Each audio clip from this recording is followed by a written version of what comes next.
Sur la télé totalement votre Renouveau Télé, mesdames et messieurs, voici les principaux titres de cette édition.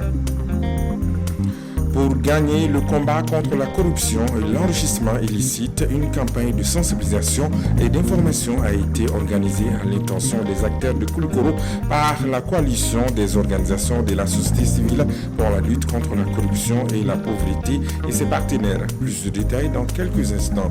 Après 2 jours dans les mains de leurs ravisseurs, les 6 chauffeurs routiers sénégalais enlevés dans la région de Caille ont recouvré la liberté.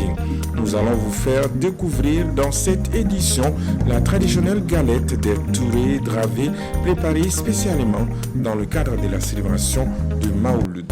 Le développement dans quelques instants.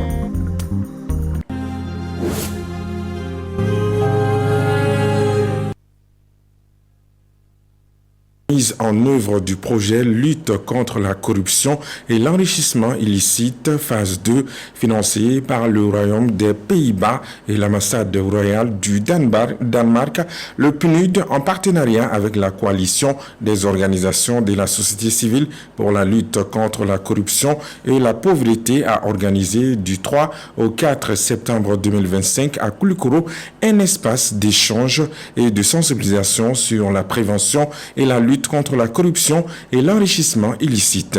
Ce cadre d'échange visait pour objectif de renforcer les capacités des acteurs locaux en matière de prévention, de détection et de dénonciation de la corruption. Oumar Koïta, de retour de Koulikoro pour les détails. Échanger sur les alternatives participatives et décentralisées de la prévention et de la lutte contre la corruption et l'enrichissement illicite sensible au genre, tel était l'objectif de cet atelier organisé dans la capitale de Méguétan. Durant 2 jours, une 50aine d'acteurs communautaires et administratifs ont échangé sur ce fléau qui entrave le développement du pays. Les objectifs sont entre autres d'informer et sensibiliser les populations en général, les femmes, les jeunes et les couches vulnérables sur l'impact de la corruption et l'enrichissement illicite afin de mener des actions de plaidoyer auprès des autorités pour endiguer le phénomène. Renforcer les capacités des acteurs locaux en matière de prévention, de détection et de dénonciation de la corruption. L'intérêt aujourd'hui, c'est de pouvoir formaliser la synergie d'action ensemble. Après cette activité d'aujourd'hui, qu'est-ce qu'on peut faire? Le PNUD et les organisations de la société civile ne vont pas venir avec un document pour dire voilà ce qu'on souhaiterait faire, mais c'est plutôt vous qui allez définir ce que vous pouvez faire, parce que c'est vous qui connaissez les réalités des structures que vous fréquentez dans le quotidien. Cette rencontre a été enrichie par des communications sur la stratégie nationale de lutte contre la corruption, des communications du bureau du vérificateur général et de l'OCLE. Ces aspects ont permis aux participants de renforcer leurs capacités en matière de lutte contre la corruption. Nous avons bien compris le rapport de l'OCLE, les rapports du vérificateur général et tout ce qui s'ensuit. Voilà, nous avons très bien compris et nous avons très bien bénéficié de ces échanges-là et nous souhaiterons vraiment que de telles initiatives se perpétuent. Il y avait un réel engouement des participants autour des thèmes qui ont été développés hier et aujourd'hui, autour de la stratégie nationale de lutte contre la corruption et autour aussi des rapports des structures de lutte contre la corruption. Les participants ont vraiment apprécié l'idée, l'initiative, et ont participé activement aux échanges, aux débats et ont aussi formulé des recommandations et aussi formulé aussi des thèmes de plaidoyer qui pourront conduire au niveau local. Très naturellement, les autorités locales ont salué l'initiative. Cette belle initiative du PNUD et du consortium anticorruption, soutenue financièrement par le Royaume des Pays-Bas et le Danemark, mérite pleinement notre accompagnement. Elle s'inscrit en droite ligne des 3 principes qui guide les relations de coopération au Mali. Au terme de ces 2 jours d'échange, des recommandations ont été formulées, notamment affichage des tarifications dans les services publics de Koulikoro, renforcement de la communication sur les mécanismes de paiement électronique des services publics, les boîtes à suggestions et d'autres mesures. Inauguration ce samedi à Ouinzindougou dans la commune rurale de Mandé, le collège des talents bilingues au plus grand bonheur des habitants. Une réalisation de Diallo Maladon Touré, membre de l'association des promotrices d'écoles privées du Mali. Cette infrastructure scolaire dotée de toutes les commodités est un investissement durable qui offre aux enfants un cadre propice d'apprentissage à la discipline et au développement personnel. Bakari Sidibé, Ibrahim Dao. Le collège des talents bilingues flambant neuf, inauguré ce samedi, accueille chaque enfant dans un environnement sécurisé, bienveillant et stimulant où l'apprentissage se fait en deux langues, le français et l'anglais. Elle est portée par la vision de Malado Touré, une femme engagée dans le domaine de l'éducation au Mali. Nous vivons une époque où le savoir est la clé de l'émancipation et du progrès.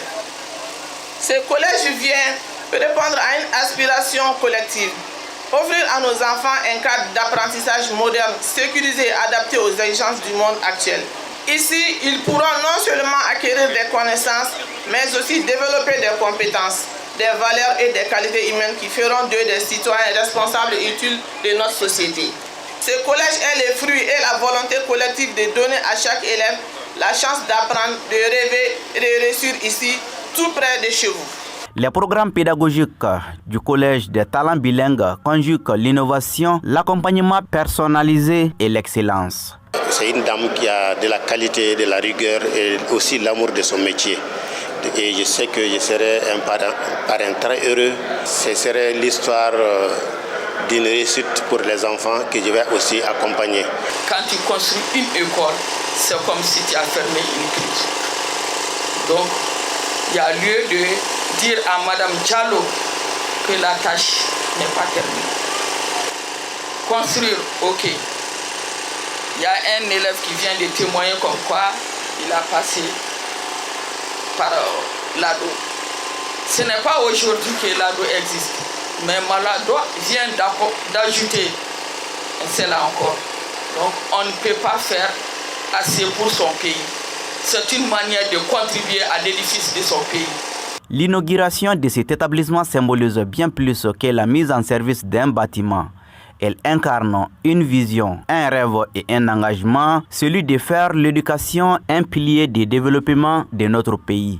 Un investissement qui cadre avec la vision des autorités. Si la promotrice a eu l'initiative de partir ce complexe flambant, c'est à l'actif des communautés. C'est pour les aider à bien éduquer, à former les élites de demain pour le bien-être de notre pays. Vous n'êtes pas sans savoir, aujourd'hui, le français seul ne suffit pas pour être un cadre. Il faut d'autres langues, il faut l'anglais, il faut la russe, l'arabe, l'espagnol, etc. Le collège des talents bilingues comprend un premier cycle, une crèche et une maternelle. La visite guidée des locaux dirigés par la promotrice de l'école a mis un terme à cette cérémonie d'inauguration. Je vous le disais dans le titre enlevé, le jeudi dernier, les chauffeurs routiers sénégalais ont été libérés par leurs ravisseurs. Pour l'heure, aucune information sur les conditions de leur libération. La Sindiakiti. Dans un communiqué, l'Union des routiers du Sénégal, URS, a annoncé le vendredi l'enlèvement de 6 de ses membres au Mali par des groupes djihadistes. Selon le communiqué de l'Union, les victimes de chauffeurs et 4 apprentis sont engagés dans les transports transfrontaliers et contribuent quotidiennement aux échanges entre le Sénégal et le Mali. L'Union précise aussi qu'aucun groupe n'a revendiqué les rapes. Après 2 jours dans les mains de leurs ravisseurs, les ressortissants sénégalais enlevés dans la région de Caille ont été libérés à Praton à Panouse. Selon la même source, l'Union n'a donné aucun détail sur les conditions de libération de ces militants. Elle a tout de même remercié les autorités sénégalaises pour l'intérêt accordé à cette affaire. Le commissariat de police de Bla a été la cible d'une attaque terroriste dans la nuit du 4 au 5 septembre 2025. Attaque terroriste, effectivement dans la nuit du 4 au 5 septembre 2025. Aucune perte en vie humaine n'a été enregistrée selon nos informations recueillies auprès des sources locales qui ont confirmé l'attaque. Selon les mêmes sources, les assaillants ont apporté au moins un véhicule de la police et un autre incendié, des motos détruites.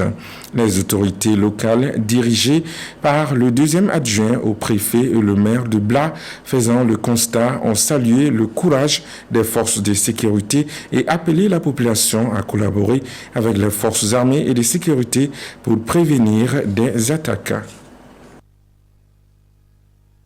De Bamako, les dos d'âne ou ralentisseurs poussent un peu partout dans les quartiers. Souvent construits par la population elle-même, ces ralentisseurs improvisés suscitent à la fois des débats et des inquiétudes. Entre nécessité de sécurité routière et non-respect des procédures, la question divise. Aminata Diabaté et Bakari Dao se sont intéressés à ce sujet. Suivant. Dans les rues de la capitale, les ralentisseurs sont posés un peu partout et très généralement, ce sont les habitants qui prennent l'initiative, comme c'est le cas ici à Sokoniko. Armés de sable, de béton et de pneus usagés, les riverains de cette rue érigent leurs propres ralentisseurs. Je pense que les dos d'âne ont des convénients comme des inconvénients. Parce que nous sommes, par exemple, dans les quartiers populaires, nous sommes obligés de mettre les dos d'âne. Vu que avec la masse, la population, le monde qui est là, donc c'est pas facile quoi, parce que nous avons des enfants, nous sommes tous des chefs de famille. On est obligé parce que vu que les gens, il y a les automobiles, ils ne roulent pas doucement. Pour eux, c'est une réponse face à la vitesse excessive des conducteurs et aux nombreux accidents enregistrés dans leur localité. Je suis au courant, parce que vraiment, sans l'autorisation, il y a beaucoup de gens qui ne maîtrisent pas cette rue-là parce que ça peut être débordant comme ça ne peut pas être débordant aussi. Quand même, si la mairie autorise qu'il faut faire des dos d'âne dans le quartier, c'est bon quand même. Et pour des usagers, l'installation des ralentisseurs dans les rues peut apporter de lourdes conséquences non seulement pour les usagers, mais aussi pour les engins. J'ai pris les gars à ta mairie là, à ta yamaria, bon, carré qu'on a la nébé pour la c'est bien là, avec ce que et puis beaucoup de avec et puis jouer avec la moto de tien, bon, ou et puis na sama et ta doka, ne qu'on fait carré qu'on a ils ont couché à main quoi. Ces initiatives anarchiques ne sont pas sans conséquences. Absence de signalisation, non-conformité et parfois même de danger pour les usagers de la route. Que disent les textes par rapport à cette anarchie? Le maire adresse une demande à l'administration en charge de la circulation routière et pour la réglementation. Donc cette administration, une fois que la demande lui parvient, doit aller sur le terrain, analyser, voir les conditions de réalisation, si les règles sont respectées. Ça, c'est les conditions. Maintenant, on dit aussi que la réalisation ou bien la destruction de ces ralentisseurs relevés sont à la charge du demandeur. Il faut qu'il y ait des panneaux de signalisation en amont et en aval. Donc la distance moyenne est de 50 mètres avant les premiers ralentisseurs dans chaque sens. Réalisant ces ralentisseurs, que ça soit ça bloque la circulation, le passage des eaux de pluie et aussi que ça soit un danger tant pour les piétons que pour les véhicules qui traversent. Donc ils analysent tout quand même des peines parce qu'ils ne doivent pas le faire comme ça. Donc une personne ou bien une administration ne peut pas le faire sans toucher les services techniques en la matière. Entre sécurité et anarchie, les dos d'âne construits sans autorisation continuent de soulever des débats. Les autorités municipales appellent au respect des procédures afin de préserver les droits des usagers et assurer la protection des riverains. Religion, Mawlud, date anniversaire de la naissance du prophète de l'islam, Mohammed, est célébrée depuis des centaines d'années. Si, à travers le Mali, elle est célébrée la plupart du temps par des prêches et des zikrs, nous vous invitons ce soir à découvrir une autre façon de célébrer Mawlud à Bamako, plus précisément à Dravella, Boulibana, dans la grande famille Touré Dravé, l'une des familles fondatrices de la ville. Reportage Fatmata Labastouré, Mohamed Touré, Zakaria Oumar Keita, Lassine Diakité. Mawlud, un événement pour marquer la date anniversaire du prophète de l'islam, Mohammed, paix et salut sur lui. Célébré traditionnellement tout le long de la nuit par la lecture de Coran, les zikrs, les prêches et les prières collectives, la famille Touré Dravé perpétue une tradition vieille de plusieurs centaines d'années avec la cuisson de galettes géantes et bien d'autres mets culinaires. Pour couronner 12 nuits de lecture de Bourda dans la mosquée familiale, les femmes passent toute une journée de friture de galettes géantes. Préparées à base de farine de riz, de blé et de mil, elle se distingue par sa taille mais aussi par son histoire. C'est les anciens qui en parlent le mieux. Avant, le Mawlud, c'était à Dravella, Bozola, c'était les deux. La naissance, c'est Dravella. Le baptême, c'est Bozola. C'était les deux familles. Maintenant, tout le monde fête les Mawlud. Donc la cotisation, ça dépend. C'est un sacrifice. Ce que tu as, tu peux donner. Souvent, d'autres donnent de l'huile, d'autres du riz, du mil. Du bois, ça dépend de tes possibilités. Donc on cotise, on ne fixe pas le montant. Ce que tu as seulement, c'est ce que tu lui donnes. Les voisins, nos parents qui sont même à l'extérieur, souvent on envoie ça. Nos parents qui sont à l'extérieur, avant il y avait Air France, tu pouvais amener le matin, le soir, on faisait ça. Nous avons aussi rapproché celles qui ont la main à la pâte, joliment habillées et confortablement installées devant leur fourneau, malgré une fumée qui picote les yeux. Elles passent cette journée spéciale avec joie et fierté. Pour les galettes du Mawlud, on achète du riz, du mil. Maintenant, on ajoute un peu de farine, de levure aussi. Qu'on le mélange, ça nous donne des galettes. On est venu trouver ça dans notre famille. Dravella, Bozola, Bakadaji, la famille est fondue sur ça. Et on fait le baptême à Bakadaji, Nyarila et Bozola. Et la naissance c'est pour Dravella. Et on prépare du riz avec du sauce qu'on l'amène à la mosquée. Nous ne pouvions quitter les lieux sans profiter de l'occasion pour rencontrer le chef Dravé, Mahamadou Touré. Avec le poids de l'âge, c'est son fils, Boubacar Touré, qui a partagé avec nous quelques détails croustillants de cette tradition familiale. Et puis les plats qu'on prépare là, fouroufou, photo, riz au gras, c'est pour tout le monde. Comme c'est la naissance des prophètes Mohammed, donc tout ce que nous faisons, nous espérons de faire toujours en plus. Bon, pour les lectures du Bourda, ça commence depuis le premier jour du mois de Mawlud. Nous, les Suraka, nous on prend 12 jours. Donc chaque nuit, on lisait les Bourda jusqu'à 12e jour. Le lendemain, on va clôturer ça dans la grande mosquée de Dravella. Au fil des années, la célébration du Mawlud semble prendre de l'ampleur malgré les polémiques. Le succès de l'événement doit beaucoup à certaines personnalités comme Chérif Ousmane Madani Haïdara, qui en a fait certainement l'un des plus grands rassemblements religieux en Afrique. Prions pour que la tradition soit pérennisée de génération en génération. Amen Fatmata Labas Touré.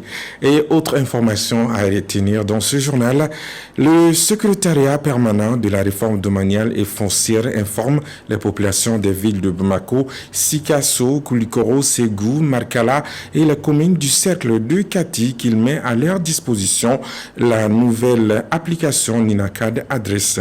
Il invite les populations à ajouter gratuitement les informations utiles pour une meilleure identification par le public de leurs lieux d'activité, notamment leurs bureaux, commerces, services, domiciles, cérémonies et autres. Et aussi à partager le Ninacad adresse pour leur localisation. Toutes les opérations Ninacad sont gratuites. Ainsi s'achève cette session d'information sur Renouveau Télé, la télé totalement vôtre. Merci de l'avoir suivi avec attention. Excellente soirée à tous. À très bientôt.